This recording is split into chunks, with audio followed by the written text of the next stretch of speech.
some traits of a covert narcissist. Under the term of narcissist, there is lots of different personality types, and when it comes to a covert narcissist, they act in more subtle ways to get away with their behaviour. They still have that envy, they still feel entitled to exploit people, they still have that grandiosity, that exaggerated sense of self-importance, and they still lack the empathy, which is one of the first signs, one of the first traits, is they lack the empathy to care for other people. They can't recognise the pain other people are in. However, they have the self-serving empathy, how everybody should recognise the pain they're in and be there to support them. They have that sense of grandiosity. It's usually subtle in appearance, but they still have that inflated sense of self-importance. They often do this through the victimhood, the victimization, where they're going to go all out to play the victim in order to garner that excessive sympathetic attention from those around them, and also to validate them that they're not the problem, that everybody else is the problem, that everybody else is attacking them. They have those passive aggressive behaviours where they will potentially procrastinate, yet they'll accuse you of being the lazy one. They'll be sarcastic, yet accuse you of not being able to take a joke. They will be incredibly negative, yet again accuse you of overreacting.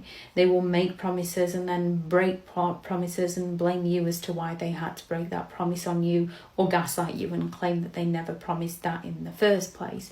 They're very indecisive on things that of no importance to them. You can't ask them whether or not they're coming to an event because they just can't be bothered to let you know. Oh, I don't know what I'm doing in 3 weeks' time. I've no idea. How can I tell you whether I'm going or not? If I say I'm going and then I don't go, you're going to be offended.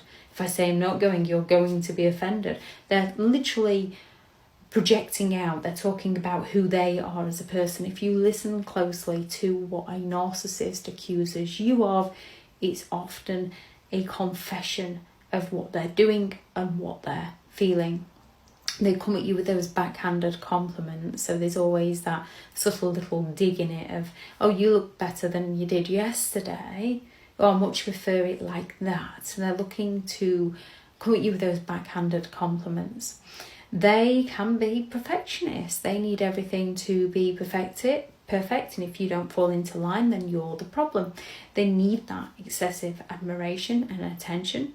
They can be some of the most insecure people you could ever meet, which is often why they have to pull everybody else down to feel better about themselves. We can all have insecurities. Most people try to lift people up. Most people can recognise that someone has an insecurity that they themselves have and try to raise people up. Narcissistic people tend to pull people down.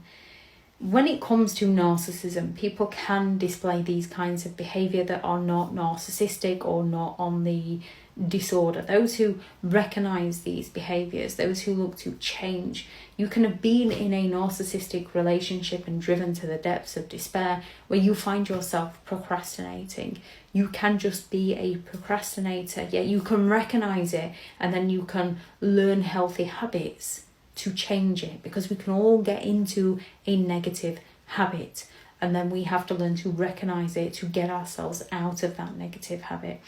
When it comes to a narcissist, it is a constant pattern of behaviour whereby they will not take responsibility. They simply just shift the blame over to anybody and everybody else so that they can continue exploiting people and getting away with their behaviour and getting validated that they aren't the problem. So they don't change because they don't see themselves as the issue.